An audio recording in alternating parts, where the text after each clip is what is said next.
This book, Rubicon, has all the stuff that you and I enjoy in TV shows and movies about ancient Rome.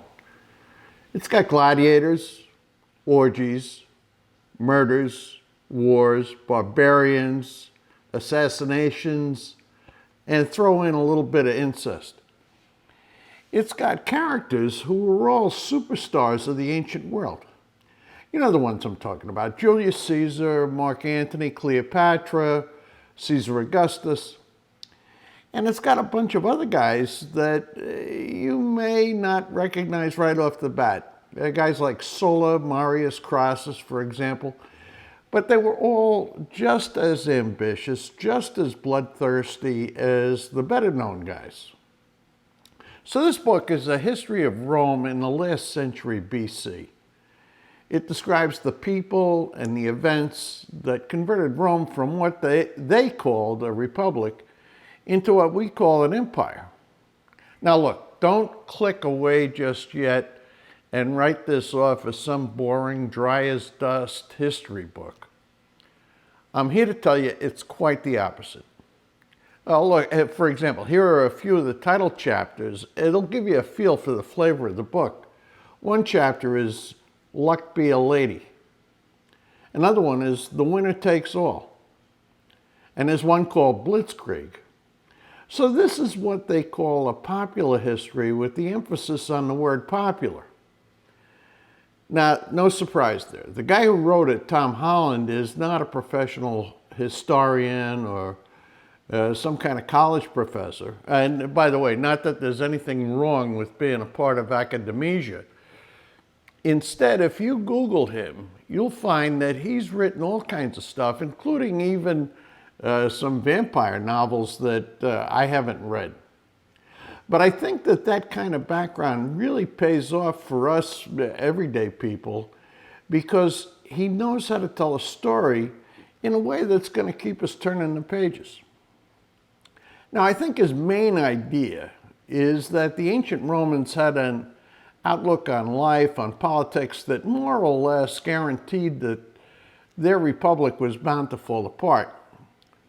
The outlook or attitude I'm talking about was that they really, really encouraged ruthless ambition.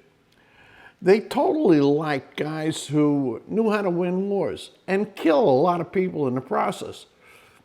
You know, like Patton said at the beginning of the movie, he said Americans, now in this case Romans, love a winner and won't tolerate a loser. Of course, the benefit to this kind of hero worship was that it ended up putting Rome in charge of everything. And along the way, it made everybody a lot of money. Now, the ancient Romans even admired the politician who could pull off the odd murder to get ahead.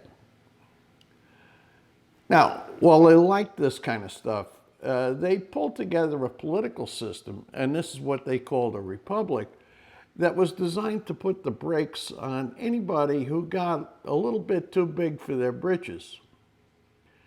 So they limited the terms of the top guys to 1 year and made sure that there were always 2 top guys. Plus, they had a few other political structures that were designed to do the same thing: keep the big guys in check. But then along came the last century BC, and a group of guys who got really, really good at gaming the system. So what happened was that what the Romans called a republic got replaced by what we now call an empire. And we call it an empire because it was run by an emperor. Now, the thing that triggered that final collapse was when Caesar crossed the Rubicon. And that's, of course, where the title of this book comes from. Now, this is one super fast-paced book. It covers all the stuff that you saw in the HBO show Rome, and a whole lot more. Now, I've read some reviews that were kind of down on the book because maybe it's a little too fast-paced, maybe it's a little superficial. But I'll tell you, it was quite fine for me. And looking at the bibliography, I was amazed at how many people devote their lives to digging into the details of this kind of ancient stuff. I'm really glad Tom Holland took the trouble to study all that stuff and then boil it down for me. Now, a few weeks ago, I reviewed Mary Beard's book, SPQR, and I gave it a big thumbs up. It covers a lot more ground than this book, Rubicon. Tom Holland doesn't have anywhere near the same kind of academic background that Mary Beard has, but in my judgment, his book is just as good. I'd say if you have any interest at all in this period, I'd recommend that you give this book a try. Rubicon, Tom Holland. Now I'll be back next week with another book review. Don't know what it'll be. I hope you join me. See you then.